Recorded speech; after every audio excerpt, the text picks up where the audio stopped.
Bonjour amis de l'histoire grecque. Aujourd'hui nous allons parler de l'expédition des 10 000, événement fascinant de l'histoire de la Grèce antique, qui fut précurseur de la conquête de l'Empire perse par les armées d'Alexandre le Grand. Cette expédition eut lieu entre 401 et 399 avant notre ère, dans le contexte de querelles de succession à la cour achéménide. En effet, le prince Cyrus le Jeune, qui cherchait à renverser son frère aîné, engagea 12 800 mercenaires grecs, d'où provient leur nom des 10 000. L'expédition termina mal pour les mercenaires qui durent entamer une longue et périlleuse retraite depuis la Mésopotamie pour revenir en Grèce. Cette histoire, restée dans la postérité, est connue par le récit de Xénophon, appelé l'Anabase.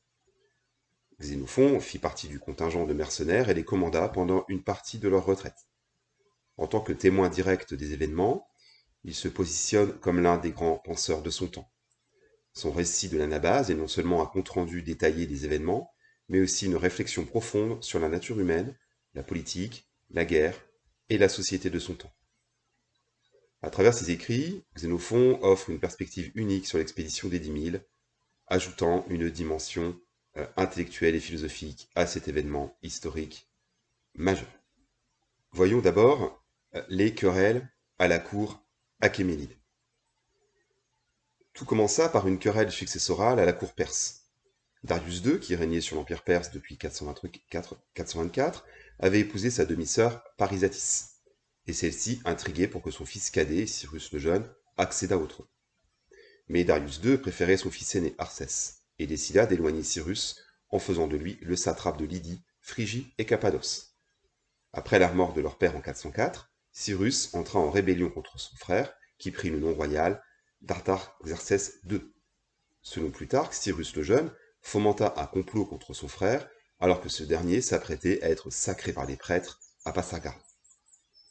Artaxerxès épargna néanmoins Cyrus à la suite des suppliques de leur mère. Cyrus fut alors envoyé à Sardes, en Ionie, loin de la Perse. Là, il entra en conflit avec Tissaphernes, satrape de Lydie et de Carie, pour la possession des cités grecques d'Ionie. Tissaphernes s'empara finalement de Milet, ce qui accéléra la révolte de Cyrus contre son frère. Voyons en thème numéro 2, l'expédition dans l'Empire perse. Cyrus décida donc de recruter une force armée capable de chasser son frère du trône. Il engagea 12 800 guerriers grecs, dont une grande majorité d'hoplites en provenance principalement de Sparte et de Thèbes. Ce corps de mercenaires était dirigé par le Spartiate Cléarque. Les mercenaires grecs comptaient également dans leur rang des cavaliers et des archers. L'armée de Cyrus comprenait également des troupes perses loyales à sa cause, ainsi que des alliés d'autres régions. Cyrus prétendit habilement vouloir mater une révolte à l'intérieur du pays et mena les mercenaires jusqu'en Mésopotamie après une marche de 1300 km. L'expédition connut quelques succès et plusieurs batailles furent remportées contre les forces loyales à Artaxerxès. Voyons en thème numéro 3 la bataille de Cunaxa. Finalement, les forces de Cyrus et d'Artaxerxès s'affrontèrent sur l'Euphrate à Cunaxa, près de Babylone. La bataille se déroula en deux phases distinctes. Dans la première phase, l'aile gauche de l'armée de Cyrus, composée principalement des mercenaires grecs, parvint à enfoncer l'aile droite de l'armée d'Artaxerxès. Les Grecs montrèrent leur supériorité tactique et leur discipline au combat et percèrent les lignes perses, leur infligeant de lourdes pertes. Cependant, dans la deuxième phase, les choses tournèrent mal pour Cyrus.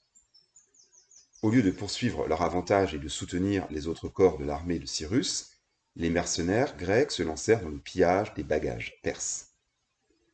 Cyrus, quant à lui, se précipita vers le centre de la bataille dans une tentative de tuer son frère et de remporter une victoire décisive. Cette tentative échoua et Cyrus fut tué au combat. Sans chef, les forces de Cyrus perdurent leur cohésion et furent submergées par les forces loyalistes qui se ressaisirent. Les mercenaires grecs furent alors pris au piège, encerclés de toutes parts. Cléarque et les autres commandants tentèrent de rallier les troupes, mais la situation était devenue désespérée. Mais grâce à leur vaillance et à leur discipline, les mercenaires grecs parvinrent à se retirer en bon ordre du champ de bataille. Des négociations s'engagèrent alors entre les mercenaires et Tissaphernes, le satrape fidèle à Artaxerxès, qui s'engagea à les mener jusqu'aux rives de la mer Noire, le pont Euxin pour les Grecs. Accompagnés par les troupes de Tissaphernes, les Grecs rebroussèrent chemin jusqu'au bord du Tigre. Mais là, Cléarque et d'autres chefs furent assassinés lors d'un banquet. Les soldats pressèrent alors le jeune Xénophon, il avait alors 30 ans, de prendre la tête de l'arrière-garde pour mener la retraite. Voyons en thème numéro 4, la retraite des 10 000. Commença alors la véritable odyssée des 10 000 qui se lancèrent dans une retraite épique à travers l'Empire perse pour tenter de rejoindre la mer Noire et de retourner en Grèce. Sans commandement clair, les 10 000 se retrouvaient profondément à l'intérieur du territoire ennemi. Ils traversèrent les déserts brûlants de Syrie, puis les montagnes enneigées d'Arménie. Depuis les hautes terres vers la mer Noire de Cunaxa près de Babylone, jusqu'aux rives de la mer Noire, sans repères géographiques, ils furent donc contraints de s'unir pour survivre au milieu des dangers, dans un environnement menaçant. Ils n'étaient plus désormais que les 10 000. Un de leurs chefs, Xénophon, sut s'adapter aux situations et anticiper les dangers. Tout au long du périple, il prit la parole au cours des assemblées de l'armée pour convaincre ses hommes de s'organiser et de garder espoir en Zeus sauveur. Après 1000 kilomètres et plusieurs mois de marche et d'affrontements avec les peuples des territoires qu'ils traversèrent, les 10 000 parvinrent au col de la chaîne pontique, en vue de Trébizondre, au bord de la mer Noire. C'est alors qu'ils poussèrent le cri resté fameux « Thalassa, Thalassa », la mer, la mer. Cette vision de la mer est un des moments les plus émouvants du récit de Xénophon. Les Grecs hurlèrent de joie et organisèrent une immense fête pour ces retrouvailles avec la mer qui constituait leur seconde patrie. Mais il leur restait encore 1000 kilomètres à parcourir jusqu'à la mer Égée, et ils n'étaient toujours pas en sécurité. Il leur fallait des bateaux. Voyons en thème numéro 5, la fin du périple. Kirisophe, un des commandants, partit à Byzance chercher des navires, pendant que les mercenaires reprenaient leur marche en direction de la Paphlagonie. Mais Kirisophe mourut de fièvre dans des conditions obscures près de Byzance. Et les cités grecques du littoral, loin de les accueillir avec bienveillance, maintenaient les mercenaires et leurs pillages à distance. Une rébellion prit forme et les Arcadiens et les Achéens, c'est-à-dire les Péloponnésiens, finirent par faire sécession. L'armée faillit céder à la démobilisation quand se répandit en plus la rumeur selon laquelle Xénophon souhaitait fonder une colonie en Asie. Rumeur qui fut ensuite démentie par Xénophon lui-même. Abandonnés par Sparte, qui ne voulait pas de leur retour et qui était désormais allié aux Perses, les 10 000 se mirent en l'an 400 au service du souverain thrace Cétès, qui refusa néanmoins de les payer. Ils marchèrent ensuite jusqu'à Lampsaque en Troade, puis atteignirent Pergame en Éolide. À ce moment-là, Xénophon abandonna le commandement au profit du Spartiate Timbron. Les 10 000 n'étaient alors plus guère que 5 000. Ils furent finalement amalgamés avec d'autres troupes grecques pour combattre les satrapes Tissaphernes et Pharnabase qui menaçaient les cités grecques d'Ionie. Ensuite, Tissaphernes, qui avait épousé une des filles d'Artaxerxès, entra en conflit avec Sparte et fut finalement vaincu sur les bords du Pactole en 395 par le roi de Sparte, Agésilas II, l'un des plus grands chefs militaires de son temps. C'est le prétexte qu'attendait la reine-mère Parisatis pour venger son fils préféré. Elle accusa Tissaphernes de trahison et le fit exécuter. Voyons en thème numéro 6, l'expédition d'Agésilas en Asie. Revenons en effet un instant sur cette expédition parfois méconnue de 396 à 394. Donc le roi de Sparte, Agésilas, qui se prenait pour un nouvel Agamemnon, prévoyait de libérer les Grecs d'Asie de la férule perse. Il forma une armée de 8000 guerriers avec pour second Lysandre, le prestigieux vainqueur des Athéniens lors de la guerre du Péloponnèse. Arrivé à Éphèse avec son armée, Agésilas se montrait de plus en plus jaloux de l'aura de Lysandre, qu'il finit par renvoyer en Grèce.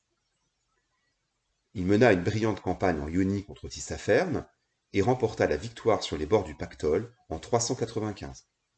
Il pilla la Lydie, puis se dirigea vers la Phrygie, la Mysie et la Paphlagonie. En 2 campagnes, il fit un prodigieux butin de plusieurs centaines de talents, un talent correspondant environ à 25 kg d'argent. De retour dans l'Hellespont, il dut rejoindre Sparte en urgence alors que se préparait la guerre de Corinthe. Il continua sa carrière militaire en luttant contre les Thébains, notamment à la bataille de Mantinée. Il finit sa vie d'aventure en exil en Égypte. Xénophon lui composa un éloge. En tout cas, cette expédition spartiate révèle que les Grecs entendent désormais peser pleinement dans les affaires d'Asie. Voyons en 7e thème l'anabase de Xénophon. Si le périple des 10 000 devint légendaire, on le doit à Xénophon qui décrivit les exploits des mercenaires dans son œuvre, véritable épopée historique, intitulée l'Anabase, soit littéralement la montée vers le haut pays. Xénophon décrivit les défis des 10 000 lors de leur retraite épique à travers l'Empire perse. Le récit est riche en descriptions de peuples exotiques, autant hostiles aux Grecs qu'aux Perses, de combats âpres, de rapports humains conflictuels. Aventurier, historien et philosophe, disciple de Socrate, Xénophon symbolisait la parfaite alliance, typiquement hellène, de l'action et de la pensée.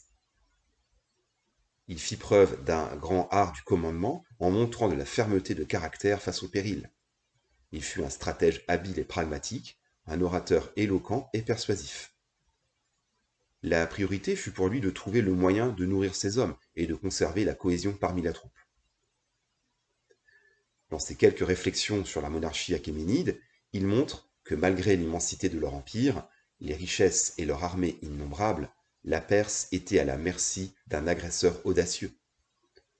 On devine en lui un mélange d'admiration et de mépris pour des Perses qui ne sont pas forcément, à ses yeux, des barbares à haïr. Dans la dernière partie de sa vie, Xénophon rédigea l'Économique, dont le thème récurrent est l'art de commander et de se faire obéir, un don des dieux, selon ses mots. Le terme d'anabase sera repris 5 siècles plus tard par Arrien pour intituler son récit des conquêtes d'Alexandre le Grand. Voyons en dernier thème la postérité. L'expédition des 10 000, telle que décrite par Xénophon, a eu un impact significatif dans l'histoire de la Grèce antique et a laissé une impression durable sur les contemporains de l'époque. Tout d'abord, l'exploit des 10 000 a été perçu comme un véritable exploit militaire. Ces troupes de mercenaires grecs, malgré les nombreux défis auxquels elles dû faire face, a réussi à échapper à la vengeance du grand roi et à se frayer un chemin à travers l'immense empire perse pour regagner la Grèce. Cette prouesse a montré la puissance et la résilience des Grecs, ainsi que leur expertise militaire face à un environnement hostile et à une armée perse beaucoup plus nombreuse. En outre, la bataille de Cunaxa, qui était l'un des événements marquants de l'expédition, a illustré ce que des historiens ont appelé le modèle occidental de la guerre. Les Grecs, avec leur tactique de bataille rangée, se sont heurtés à la multitude de l'armée perse, mettant en lumière les différences culturelles et stratégiques entre l'Orient et l'Occident dans les conflits militaires de l'époque. Cette bataille a ainsi contribué à façonner la perception de la supériorité tactique des Grecs dans les batailles rangées, en opposition aux tactiques orientales. Enfin, l'expédition a également suscité l'admiration des aventuriers et des aspirants à la gloire. Elle a montré que des expéditions à l'intérieur même de l'Empire perse étaient possibles, ouvrant ainsi de nouvelles perspectives pour ceux qui cherchaient des aventures lointaines et des opportunités de gloire. Les Macédoniens ont tiré des leçons de l'anabase de Xénophon dans leur propre conquête en Perse, utilisant certaines des stratégies et des tactiques employées par les 10 000 pour réussir leur propre campagne.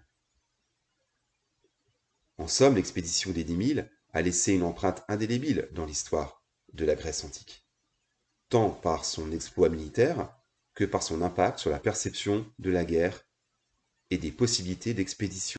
Alexandre et Philippe seront s'en souvenir.